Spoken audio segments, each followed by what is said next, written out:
ಆರಂಭಾಂ ಶಂಕರಾಚಾರ್ಯಮಧ್ಯಮಾಂ ಅಸ್ಮದಾಚಾರ್ಯಪರ್ಯಂತಾಂ ವಂದೇ ಗುರುಪರಂಪರಾಂ ವಂದೇ ಗುರುಪರಂಪರಾಂ.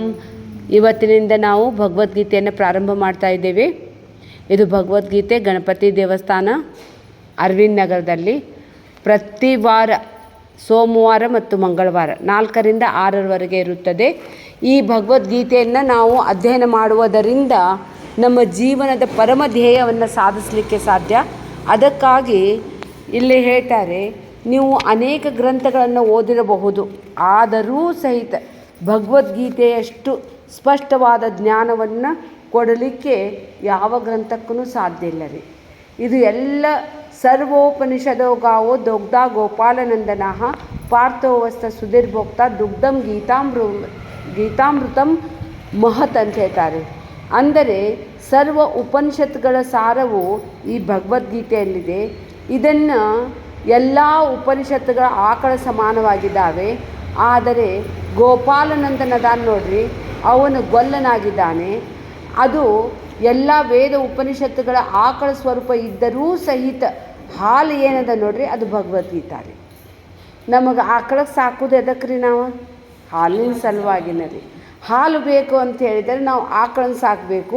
ಇಡೀ ಜಗತ್ತಿನ ಒಂದು ಸತ್ಯದ ಜ್ಞಾನ ಬೇಕಾಗಿದ್ದೆ ಆದರೆ ಅದು ಭಗವದ್ಗೀತೆಯೇ ಬೇಕು. ಅದಕ್ಕೆ ದುಗ್ಧಂ ಗೀತಾಮೃತಂ ಮಹತ್ ಅಂತ ಹೇಳ್ತಾರೆ. ದುಗ್ಧಂ ಗೀತಾ ಅಮೃತಕ್ಕೆ ಸಮಾನವಾಗಿದೆ. ಅದಕ್ಕಾಗಿ ಏಕಂ ಶಾಸ್ತ್ರಂ ದೇವಕೀ ಪುತ್ರ ಗೀತಂ ಏಕೋ ದೇವೋ ದೇವಕೀ ಪುತ್ರ ಏವಚ ಏಕೋ ಮಂತ್ರ ತಸ್ಯ ನಾಮಾನಿ ಯಾನಿ ಕರ್ಮಾಪೇಕ್ಯಂ ತಸ್ಯ ದೇವಸ್ಯ ಸೇವಾ ಅಂತ ಹೇಳ್ತಾರೆ. ಅದಕ್ಕಾಗಿ ಏಕೋ ಶಾಸ್ತ್ರಂ, ಜಗತ್ತಿನಲ್ಲಿ ಯಾವುದಾದರೂ ಶಾಸ್ತ್ರ ಶ್ರೇಷ್ಠ ಶಾಸ್ತ್ರ ಇದ್ದಿದ್ದೇ ಆದರೆ ಅದು ಕೇವಲ ಭಗವದ್ಗೀತೆಯೇ ಆಗಿದೆ. ಮತ್ತು ಯಾವುದಾದ್ರೂ ಎಲ್ಲಕ್ಕಿಂತ ಶ್ರೇಷ್ಠ ದೇವತೆ ಅಂತ ಹೇಳಿದ್ರೆ ಶ್ರೀಕೃಷ್ಣನೇ ದೇವನಾಗಿದ್ದಾನೆ. ಕೃಷ್ಣ ಅಂತ ಹೇಳಿದ್ರೆ ನೀವು ದೇವಕಿ ಪುತ್ರ ಅಂತ ತೆಗೆದುಕೊಳ್ಳೋದಕ್ಕಿಂತ ಸಮಷ್ಟಿ ಚೈತನ್ಯವೇ ಶ್ರೀಕೃಷ್ಣ ರೀ. ಕೃಷ್ಣ ಎನ್ನುವಂತಹ ಶಬ್ದವು ಕೂಡ ಕರ್ಷತಿ ಇತಿ ಕೃಷ್ಣ. ಕರ್ಷತಿ ಅಂದರೆ ಆಕರ್ಷಯತಿ. ಈ ಜಗತ್ತಿನಲ್ಲಿ ಯಾವುದು ಆಕರ್ಷತೆ ಇದೆಯೋ ಅದೇ ಕೃಷ್ಣ. ಈ ಜಗತ್ತನ್ನು ಯಾವ ಆಕರ್ಷಣೆಯಲ್ಲಿ ಆ ಸೂರ್ಯ ಚಂದ್ರ ನಕ್ಷತ್ರಾದಿಗಳೆಲ್ಲವೂ ತಿರುಗ್ತಾ ಇದ್ದಾವೋ, ಯಾವ ಆಕರ್ಷಣೆಯಿಂದ ಈ ಇಡೀ ಶರೀರ ಕಣ್ಣಿಗೆ ಕಣ್ಣಾಗಿದೆಯೋ, ಕಿವಿಗೆ ಕಿವಿ ಆಗಿದೆಯೋ, ನಾಲಿಗೆಗೆ ನಾಲಿಗೆ ಆಗಿದೆಯೋ, ಮನಸ್ಸಿಗೆ ಮನಸ್ಸು ಯಾವುದು ಹಿಡಿದು ಇಟ್ಟುಕೊಂಡಿದೆಯೋ, ಯಾವ ಆಕರ್ಷಣೆಯಲ್ಲಿ ಈ ಇಡೀ ಶರೀರವು ನಡೆದಾಡುತ್ತಾ ಇದೆಯೋ ಆ ಆಕರ್ಷಣೆಯ ಕೇಂದ್ರ ಬಿಂದುನೇ ಕೃಷ್ಣ ರೀ. ಕೃಷ್ಣ ಅಂತ ಹೇಳಿದ್ರೆ ಚೈತನ್ಯ ಅಂತ ತಗೋರಿ. ನೀವೇನಾದರೂ ಇದನ್ನು ಒಂದು ಅವತಾರ ಪುರುಷ ಅಂತಲೂ ತೆಗೆದುಕೊಳ್ಳಲಿಕ್ಕೂ ಬೇಡ. ಕೃಷ್ಣ ಅಂತ ಹೇಳಿದ್ರೆ ಚೈತನ್ಯ. ಆ ಚೈತನ್ಯ ಸ್ವರೂಪನಾಗಿದ್ದವನೇ ಎಲ್ಲಕ್ಕಿಂತ ಶ್ರೇಷ್ಠನಾಗಿದ್ದವನು. ಏಕೋ ಮಂತ್ರ ತಸ್ಯ ನಾಮಾನಿ ಯಾನಿ. ಯಾವುದಾದ್ರೂ ಎಲ್ಲಕ್ಕಿಂತ ಶ್ರೇಷ್ಠ ಮಂತ್ರ ಆಗಿದ್ದೇ ಆದರೆ ಅದು ಶ್ರೀಕೃಷ್ಣನ ಮಂತ್ರವೇ ಶ್ರೇಷ್ಠ. ಕರ್ಮಾಪೇಕ್ಯಂ ತಸ್ಯ ದೇವಸ್ಯ ಸೇವಾ ಅಂತ ಹೇಳಿದರೆ ಆತನ ಸೇವೆಯೇ ಎಲ್ಲಕ್ಕಿಂತ ದೊಡ್ಡ ಸತ್ಕರ್ಮ ಅಂತ ಹೇಳಿದರೆ ಅವನ ಸೇವೆಯನ್ನು ನೀವು ಯಾವ ರೂಪದಿಂದ ಮಾಡಬಹುದು ಅಂದಿದ್ದೇ ಆದರೆ ಇದಂ ಶರೀರಂ ಪರೋಪಕಾರ್ತಂ. ಎಲ್ಲದರಲ್ಲಿಯೂ ಇರುವ ಆ ತತ್ವ, ಪರಮಾತ್ಮ ತತ್ವವನ್ನು ಯಾರು ತಿಳಿದು ತನ್ನಂತೆ ಪರರಂತೇಳಿ ತಿಳಿದುಕೊಂಡು ಎಲ್ಲರ ಸೇವೆಯಲ್ಲಿ ಜನಾರ್ದನ ಸೇವಾ. ಜನಾರ್ದನ ಎಲ್ಲಿದ್ದಾನೆ? ಎಲ್ಲರಲ್ಲಿಯೂ ಇದ್ದಾನೆ. ಜನಾರ್ದನ.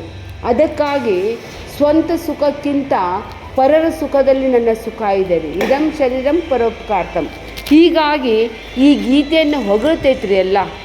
ಗೀತಾ ಏನು ಮಾಡ್ತೈತಪ್ಪ ಅಂತ ಹೇಳಿದರೆ ಮಲ ನಿರ್ಮೋಚನಂ ಪುಂಸಾನಾಂ ಜಲಸ್ನಾನಂ ದಿನೇ ದಿನೇ ಸಗ್ರೀತಾಂಬಸಿ ಸ್ನಾನಂ ಸಂಸಾರ ಮಲನಾಶನಂ.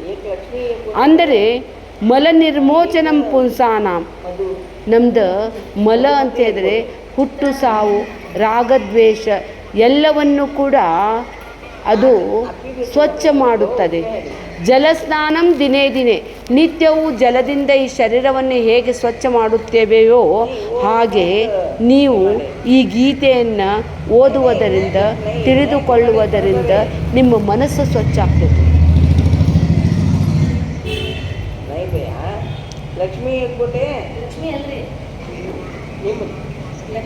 ಹರಿ ಓಂ ಹರಿ ಓಂ ಹರಿ ಓಂ. ಅದಕ್ಕಾಗಿ ಇಲ್ಲಿ ಗೀತೆಯ ಬಗ್ಗೆ ಹೇಳ್ತಾ ಇದ್ದಾರೆ. ಗೀತೆಯನ್ನು ತಿಳಿದುಕೊಳ್ಳಬೇಕಾಗಿದ್ದೇ ಆದರೆ ಇದು ಗೀತಾ ಹೇಗಿದೆ? ಗೀತಾ ಸುಗೀತ ಇದು ಹಾಡಲಿಕ್ಕೆ ತುಂಬ ಚೆನ್ನಾಗಿದೆ ರೀ. ಗೀತಾ ಎನ್ನುವಂಥ ಶಬ್ದವೇ ತ್ಯಾಗವನ್ನು ಪ್ರತಿಪಾದನೆ ಮಾಡುತ್ತದೆ. ಹಲೋ, ಗದ್ದಲ ಬಾಡ್ರಿ.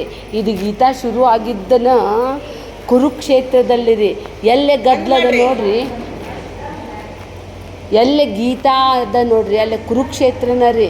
ಇದು ಭಗವದ್ಗೀತಾ ಹೇಳಿದ್ದು ಸಹಿತ ಕುರುಕ್ಷೇತ್ರದೊಳಗೆ ರೀ. ನಮ್ಮ ಕ್ಲಾಸ್ ನಡೆಯೋದು ಎಲ್ಲ ರೀ ಕುರುಕ್ಷೇತ್ರದೊಳಗನ ರೀ. ಎಲ್ಲ ಕಡೆ ಗದ್ದಲ ರೀ.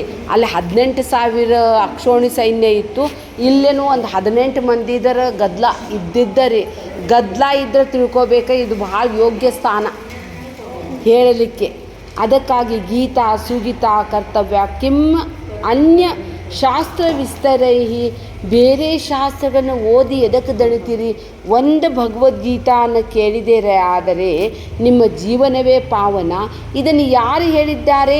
ಯಾ ಸ್ವಯಂ ಪದ್ಮನಾಭಸ್ಯ. ಇದನ್ನು ಯಾರು ಹೇಳಿದ್ದಾರೆ ಅಂದರೆ ಪದ್ಮನಾಭ ಅಂತ ಹೇಳಿದರೆ ಬ್ರಹ್ಮಾಜಿಯ ಹುಟ್ಟು ಯಾರಿಂದಾಗಿದೆ ರೀ?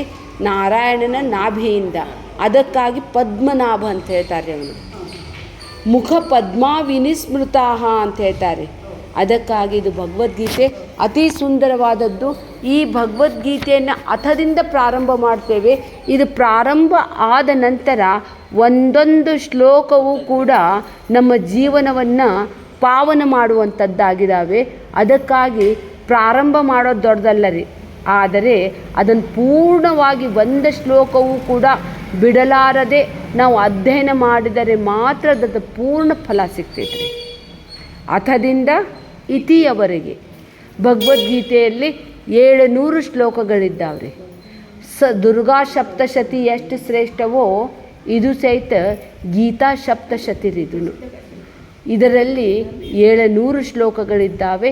ಈ 700 ಶ್ಲೋಕಗಳನ್ನು ಸರಿಯಾಗಿ ಯಾರು ಗುರುಮುಖದಿಂದ ತಿಳಿದು ಅರ್ಥೈಸಿ ತಮ್ಮ ಜೀವನದಲ್ಲಿ ಅಳವಡಿಸ್ಕೊಳ್ತಾರೋ ಅವರು ಮತ್ತೆ ಪುನರ್ಜನ್ಮನ ವಿದ್ಯತೆ, ಅವರ ಪುನರ್ಜನ್ಮವೇ ಉಂಟಾಗುವುದಿಲ್ಲ.